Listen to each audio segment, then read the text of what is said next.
right now I guess we'll talk about some framing. I think we covered the block foundation in the video prior to this. So now we're on to setting the floor joist, TJIs, TJs, different parts of the country. Call them different things. These are made by Roseburg. They're 16 inches on center, and if you go back to the other video of when this lumber got here the first time, these were all rotten at this end here. On both ends, they were rotten. They were old. It looked like they'd been stored in a wet area outside and had deteriorated. I wasn't going to use them. You know, they send you junk products and you send them back because you don't have to accept junk products from manufacturers. And it wasn't so much the manufacturer. These were from Roseburg. I'm sure they were in good shape when they got to the facility that I bought them from that claimed to always keep them in stock. But I guess they never rotated their stock, so I don't know. Those things must have been 5 years old sitting around. So anyways, they had to redeliver pretty much every piece of lumber that they dropped off because it got molded. So they had to redo the trusses. They were molded. A lot of people in the comments are whining and crying, saying, "Yeah, you sprayed bleach on it." Yeah, well, you do whatever you want when you build your house, but I paid good, clean cash money. You know, actually, I used a credit card, but I had the cash in the bank to cover any of it. But I'm not going to accept bad products. If they want to argue with Visa, MasterCard, they can all get their lawyers involved, but I'll get my money back and I'll buy my product somewhere else. So I'm not accepting anything that isn't near perfect. So the guys in the comments can accept whatever they want. They can build their house out of straw if they want. I don't care. It's not my house. It's their house. So these are 16-inch on center going across. You know, the span, this thing is 16 foot wide and 40 feet long. So 640 square foot of livable area inside of it. So it's about the right size. I think if you went, you know, a lot of people want to do a tiny house, you know, 300 square feet, 200. You better go buy an RV first and go live in an RV and see what 200, 300 square foot feels like.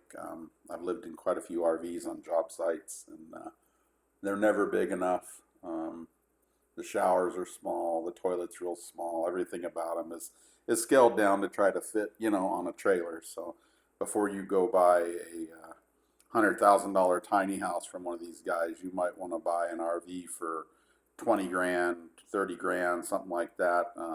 Try living in it. You might find out you want something a little bigger. And then at that time, you can sell that RV. You might lose a grand or two. You might make a grand or two, depending on what you paid for it. But you might want to do that before you go pay 100 grand for something and realize it's too small, because I don't think the tiny house resale value is very good. It's not very good on an RV either. You don't buy a new RV, you buy a used RV. And there's a lot of different prices on them. You got to find a good deal. So anyways, do that before you go build yourself a tiny home or buy one. So these are the trusses that got redelivered. The other trusses had a lot of molding, all in this webbing and stuff. They built these trusses and they set them outside and they let them sit there in a pile. Nobody draped anything over them to cover them. You know, if they were just covered the top of them, you want to be able to breathe, so you put it up on some blocks like down here when you're setting in there. You don't want them down on the dirt, you know, and just cover the top of them. You can leave this part kind of uncovered because it'll allow it to breathe, but you don't want to. It's not like you're wrapping a sandwich to take for lunch. You know, you don't need to wrap it real tight because it's going to keep all the moisture in there. But these trusses looked a lot better. They were strong enough. They're engineered. So you have to have engineered trusses when you go to build something. A lot of people, I build my trusses on site. Well, I hope you got an engineer who's going to certify the engineering of the trusses. So you go to a truss place, you'll find one around. They have an engineer there. They have it set up to where they can bang them out of there, and they're pre-engineered.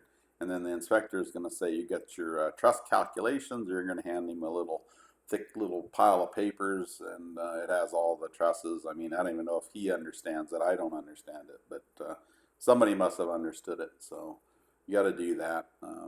Get through. There they are again. You know, just stacked up. Now these, I covered them one night. They were actually on the house the next day, so that worked out well. So you got your board down here at the bottom. That's bolted down to this concrete, and then these trusses, TJIs, whatever you want to call them, set on top of that and span across. So these are spanning about 15 feet, and they're 16 inches on center, so they're plenty strong for what we're doing. You know, again, these are certified, you know, engineered trusses. So, you know, a lot of people would say, well, you can use a piece of, you know, a 1x12, or you know, not a 1x12, but a 2x12 or something like that, you know, to go across here. But to find a 2x12 that doesn't have a lot of warping in it is almost impossible. I guess you could get 2/8 or something and try to put them together in the middle. Anyways, just get something already pre-engineered. These are nice and flat. They're all the way across. You know, they're flat from one end to the other, so you don't have any you know, problems on the flooring. Your floor isn't wavy or have, you know, any kind of what would I say? Any kind of problems with having to put any floor riser, you know, stuff that they put in there to try to level out the floors. You don't want to do that. Just get your floors level when you go to do it by using something engineered. That thing is straight across all the way there. There was no humps or lumps or dips or anything like that. So it's pretty boring there. But this board here is very thick, about 1.25 inches thick. Real strong stuff that goes around the outside edge here.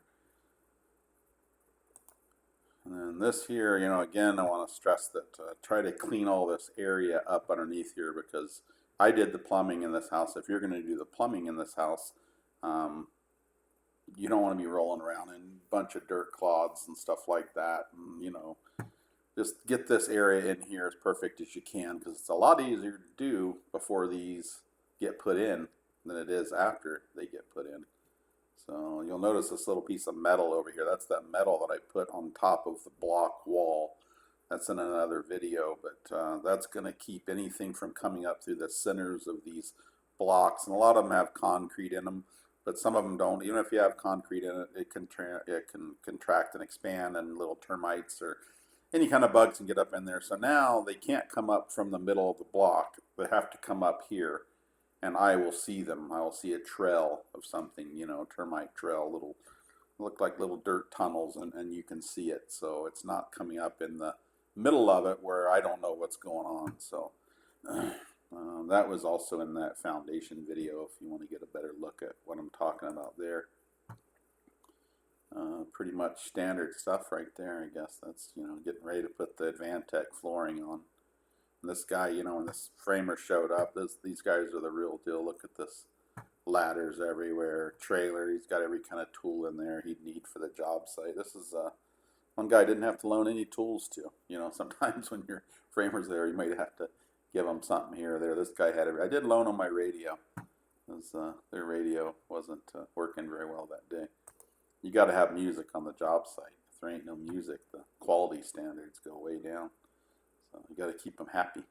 So if you need a good framer, this guy's out of North Carolina. If you're going to do something like this, now you got to, you know, be nice to him, treat him good. I don't want him, you know, hey, that guy you sent me was an idiot. So, but if you're looking to do something,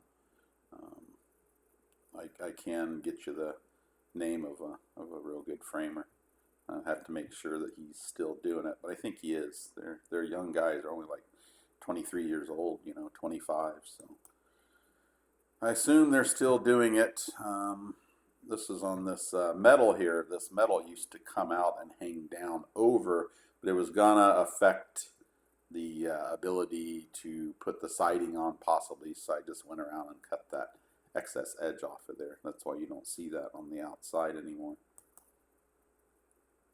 Pretty day that day. It was we managed to get this all done without getting rained on before it was dried in. So this is the Advantech flooring getting done. You know, I noticed on this picture here when I was looking down this, it's like that's going to be my top plate right there. So instead of saying, hey, framer guy, that's bent, I just took a new one and put it up there. So I don't like that bent. You gotta watch out a little bit, you know. The guys they're into speed and production, and you know, if there's something you see, go ahead and take care of it. And let's see, you're getting somewhere there. I think we're gonna start, yeah, raising walls up. They had Matt, the guy that framed this, had bought this deal at one of their shows that they have. He goes to those construction shows where they have new products, and this was to crank the wall up, so it's got little winches on it, and you nail it into the floor here, and nail it, I think, to the top of the board here or something. There's some sort of bracket that goes up there, and you run that winch, and it lifts the wall for you, because that's a 40-foot long wall, and it's already sheeted. So it gets pretty heavy, you know, that when you get a wall up like that, it's trying to go to the outside or the inside, and to keep everybody from getting smashed. That's a great tool right there. So there's the wall stood up, you know, it worked really well. They were happy, I was happy. It was a good day. We made a lot of progress on this day. There's another shot of that winch. So I think maybe even had a third one, but he didn't have to use it on this wall. So more framing, laying out the other wall, you know, sheeting the walls while they're on the ground, you know, it makes it much easier than sheeting these walls when they're up on the top. And I remember a piece of board had to be put in here, because these have to be continuously nailed. So they, on the plans, put a piece of board across here where these two pieces of OSB are meeting. I don't know if it shows that later in the videos or not, but I do remember that. Beautiful day. Some bracing. They were leaving for the weekend. I think it was, might have been almost July 4th, but like, hey, you can take the weekend off. I'm like, yeah, I don't care. That's fine. So we were lucky we didn't get any rain. Had about 10 days of rain-free weather, which is rare in Southwest Virginia. So we're putting the zip tape on, the walls up, you know, use this zip tape, and then you're gonna find that, you know, there's little nails, you know, you gotta have nails going through this wall, and Zip says if you get them perfect, and then, you know, whatever, you can't get them perfect, it's gonna break that a little bit, and it's a place for a leak to start on, you know, mainly on the roof, or, you know, they had me scared to death on this, because I had to get, with the new energy standards, you have to get a blower door test. And I'll go into that in a few minutes, but that's why I wanted every little hole sealed up, because I thought passing this blower door test was going to be the hardest thing. It turned out it was extremely tight. You're allowed a 5. I got a 2, and I'll talk about that in a few minutes. But so all these little nails that go through here, you know, some don't go through that little green coating that's on there is hard. So if a nail breaks it, and, you know, if you're shooting nails out of a nail gun, you know, you're going to have some that break through there. So Zip makes a little caulk-like product that comes in a tube, and you just put it on there, put it on every one of them. And I had like a little Bondo spreader, and I would coat every hole where there was any penetration through the wall. And you get over here, you know, these, you got headers. So this is a long open area. If the truss is setting here, you know, across this area, it needs somewhere, it needs some strength to set. So you'll see these two boards going straight up here hold this header up. I believe this is 2x12s, and I think they might make you use a different lumber here, like Doug fir or something. Different lumber has different strengths, and they allow it to be used on different things. So I believe there's 2 of those in there. That allows for a little bit of insulation here, but is still strong enough to hold everything up. So let's see, there's nothing really to see there. Same thing there, you know, get a look at that header, how it goes across and sets here. Otherwise you'd have a big open hole here. This would be the only board you'd have, and the trusses are going to set up here, and they're going to cause that to bow. So you got to make sure any good framer knows what a header is, and a jack stud and a king stud, and all that stuff. I don't really know all that. I know some of it, but brace the walls good. You know, check when you come back to do everything. Right now, they're perfectly straight where they're at, but you know, we're going through a weekend when things can change, wind can blow it. So you know, check everything out again. You know, any good framer would know that too. That before you start setting trusses on it, make sure these walls are still straight. Same thing there. Same thing there. So we got a little bit of dew in the morning, but it looked like it was going to rain, but it really sun came in and it got lighter and better throughout the day. And rolling the tape, got my safety device on. But yeah, that's a zip roller. If you're in the area and you need to borrow one, let me know, because I ain't going to use it again for probably another year and a half. So it's sitting in there.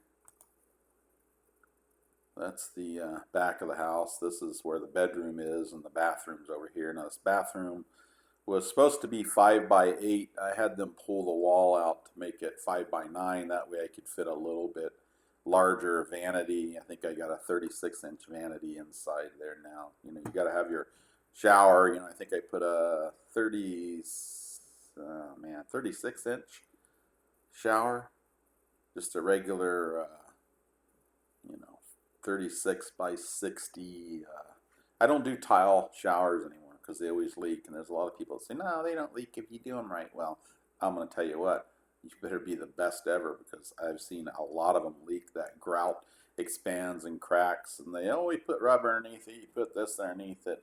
There's a tile guy on YouTube that's constantly taking out and replacing stuff, and this is on a subfloor. Might not be as bad if it was on a concrete slab, but it's still going to get wet. I just used a fiberglass pan. You can tile the walls if you want. I actually used a 3-piece Delta. That's pretty much all I could find in this town. And I won't ever do a 3-piece again. You need to get a 1-piece fiberglass shower. It's got to be 1 piece. No more cleaning out the gunk out of the cracks in it and stuff. And there we are. That's kind of just boring stuff there. The front, see, we got these headers again over the top of the windows and the doors, and really there's not a lot of weight on this wall. There is going to be a patio coming off the front of it, but your weight is on these walls where your trusses go across. Same thing, I guess. Over here, you know, they've obviously started the patio. If there was anything I would have done different here, I have a footing that runs all the way underneath here and all the way across, and the plans called for these little places, you know, the little footings here for these to set on top of. I should have done block here, and I probably will end up doing it, even though everything's fine. You know, wood on the ground. It's on some metal brackets, so it's up off the ground. But I think it would just look better if I had block. So I might do it, and I might not do it. That's one of those things you got to feel like doing. If you don't feel like it, it ain't no fun. Then we've got these, let's see, these little vents here are plastic, and they have little things in them that are supposed to open up at a certain temperature. They're self-opening. Well, they don't open, or they should be open, and they're not open, or they should be closed. So I'm taking these out. I'm going to build some metal ones for it. And, I can control the airflow through like a foam, a piece on the outside or something. I think you need more airflows. You know, is better underneath here. I wish this had another vent right here, but I'm not sure if that would be good or not, because maybe it has to flow through and go out these. But anyways, more airflow underneath the crawl space for me. A lot of guys encapsulate the crawl space. I didn't do that. I don't have any vents underneath this floor. You know, a lot of houses will have vents for the heat and the air conditioning in the floor. I used mini splits that mount in the side of the wall, so there is no vents. I used one, I think there's an 18,000 out here, and there's a 12,000 in the bedroom, and that's been more than enough to do anything. At one time I was going to cheap out and just put one in the window here and hope that this would get cool and hot. Well, I tried it after I got it in, just turning one on, and it would not have been enough because it was nice out here, 72 degrees out here, and it was 80 degrees back here. So go ahead if you're going to do something like this and get too many splits, you'll thank me in the end. All these holes here on the zip siding, again, I had to cover every one of them. You know, I mean, some of them were just fine, but it's just better that I covered them all. It's a little, I don't know, it was a lot of work. I'd get done, well, I got them all, and I'd look up, and there'd be like one up here at the top corner, and drag the ladder back down and do it again. But they were all covered. The inspector was very pleased. And you'll notice here on where this goes into the board mounted on the front here, there's some hangers down here, metal hangers at each end of these to give them support. There's this piece of plastic here. You can use metal or you can use some real thick plastic they have that is able to be used now. But if there's any water building up here, you don't want it leaking against your house. You have to have this stuff here, so if water gets behind there, it'll drip down here. Let's see, is there anything else to cover there? I don't think so. And I got the crane that came in to set the trusses. These were pretty small trusses, but you know, you might as well get a crane. I don't want anybody getting hurt on the job site. So we just craned them all up there. It's starting to come together now, and still the weather has been beautiful. Everything is dry. You know, I just got real lucky. There's one in the air. See anything there? I mentioned these again though. This here is where your soffit vents go. So this is going to vent. It's going to suck in the cold air. It's like convection, so heat rises, right? So it's going to take in cool air from here, and it's going to bring it up to the top of this. And at the top of this roof, where the boards come on this side and this side, is about a 3-inch gap all the way down there. And that's so the air can flow up this way and get out there, and you won't have moisture and condensation problems. There's another way of doing it. You'll see some houses that have a square vent here. This is a ridge vent. This house was actually designed to have this type of a vent. There would have been a vent here, a gable vent. But when the guys were doing it, they went ahead and did it for a vent that goes all the way across the roof. So instead of a gable vent, we went with a ridge vent. And that turned out to be a lot better. He said that's really all they ever do anymore, because you would have to get air flowing, enough air flowing through here to the other vent on the other side, and that's 40 feet.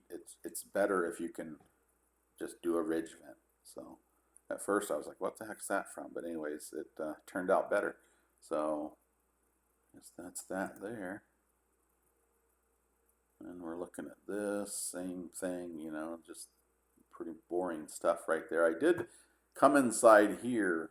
You'll notice when the roof's on this right here, they normally leave open. So this air here and this air here are able to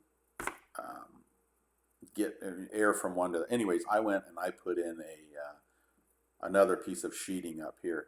So I just have this area here under roof. This is sheeted. And this is not, this air that's in here is not going to the house. I just figured, you know, we'd seal it off right now, because if there was any bugs that got up in here, and they can go, you know, up into there. So that was something I did. Some people do it, some people don't. We still got good venting here, because we still got our ridge vent at the top, and we have our soffits there. That's just, I don't see anything. Now this here though is all covered in metal now. So at first this was going to be vinyl siding, but the vinyl siding deal went bad, and I ended up getting metal siding, and that was one of the best things that I did. There's me in the window. This stuff here is called stretch tape. If you're going to have leaks, it'll normally, if it gets behind the window, it's going to run down here, and it's going to start to rot out around here. So what you do is you take this stretch tape and you put it to where it wraps the whole area there. So nothing, if anything leaks now, it can't run, it's going to have to run out. And if you can, and this rarely happens, but if you could put a little tilt on this board here, so that anything that did get there would run out instead of in, but that's most likely not going to happen. So then, you know, the windows go in here, so we've got our zip tape underneath there, and the windows go in. Use that tape all the way around every spot that I could. It actually gets expensive. You wouldn't think it adds up, man. Probably talking $500 in zip tape, roller, and then all these little deals here where I coated every hole that went through. So here's the windows again. So these are vinyl windows. I'm not real impressed with them. Aluminum, I think, would have sweat. I noticed that a lot in the RV. So anyways, vinyl windows, and under the new energy guides, these windows can't let so much light through. So they have a little sticker on them, permutation or something like that. I don't know, but 35% is what it was. They had little stickers on them, so you leave those stickers on so the inspector can see that these windows work. So if you think you're going to buy like used windows somewhere and put them in your house, you might not be able to do that unless it has that sticker on it. And that depends on where you're at, I guess, but that's how it is here. So there's everything all dried in. It rained that night, right when we got all this. Well, actually, it started to rain. We still had this ridge vent here that was open, and raindrops were coming in. So I asked that guy if he could put a little piece of felt up there and put a couple nails in it so we could get that out of there and not worry about it leaking. Because again, we got a 3-inch gap up here at the top of this, and that's to allow for the condensation to escape from the attic area. That's zip siding too, so you know, you put your nails through there, and there's, you know, you tape all your seams and stuff, but there's still nails in the filled area of these here. And when I went inside there, I had 3 little drips coming down from like a nail over here, nail there, and so anyways, I went back up on the roof when it dried out and coated all these little holes up here with that tube of, it's like a tube of rubber stuff, like just like caulk, only it's a different product. I guess that's almost it here. It's another shot of it there.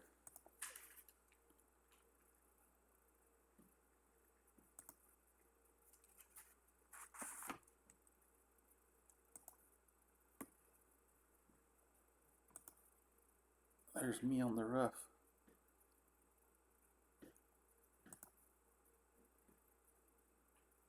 I did want to go back here for 1 second and mention on the roof here. So this is zip siding again. I called Zip. I said, hey, what am I supposed to do up here? Do I put paper down here, some sort of something like that? No, you don't. You put the metal right on top. This stuff needs to be able to breathe. It's waterproof, but it can breathe somehow. It's one of those materials, I guess, or maybe I got lied to. I don't know. But anyways, I did record the phone call because I was really wanting to know, because the one roofer said we're going to roof all this, we'll lay down something titanium underlayment, and we'll put that all the way across here. So I've got a ridge vent here. I can't cover that. Oh, it'll be okay.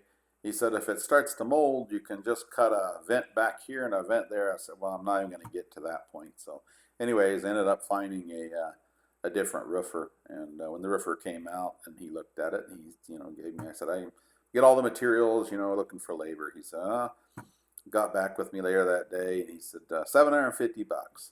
And I said, well, I'll tell you what, I'm going to give you $1,000, and we got to slow down and do a couple things my way. I said, we got to make sure all these holes are covered here, and then I want to use ice and water shield down here, which by code, you're supposed to use ice and water shield. I think it's about 36 inches from here up to there. And the reason is that when this roof starts to get ice on it, and the ice starts to melt, and then it comes out here to this outside of the roof is much colder, and that ice starts to refreeze again, and it wants to go up underneath the roofing. So this ice and water shield is very important, that it can't do that. And when you're doing a metal roof, you need to get high temperature ice and water shield. And it's hard to find. Lowe's didn't have it. None of the places around here had it. I had to drive 100 miles in Charlotte, almost to Charlotte, North Carolina, to pick it up. ABC Supply has it. And they were the only ones that even knew what I was talking about. And the reason you do that is because this high temperature stuff, this stuff that lays down there, this ice and water shield, is kind of like two pieces of plastic with tar inside of it. So if this stuff starts to get really, really hot, that tar can actually melt and start to run down the roof. Now, it might not melt if it's under shingles or something, but if it's metal, it's got to be high temperature. It gets very hot, and you don't want that stuff dripping down your fascia that's going to be there. So I guess that pretty much wraps up this one. Have another one coming soon. I think that's about it. Oh, this door here, I'll talk about that for a second. This was from Lowe's. It was made by a company called Feather River, and it was $650. And I really like this door. It's a fiberglass door, and for 650 bucks, if you start looking at front doors, they get mighty pricey. So it was a great product at that price. It was made by a company called Feather River. I don't know where they're at or who they are. But I guess that's it for now. If you want to, you can subscribe to the channel. We'll have a couple more things like this. All right, have a good one.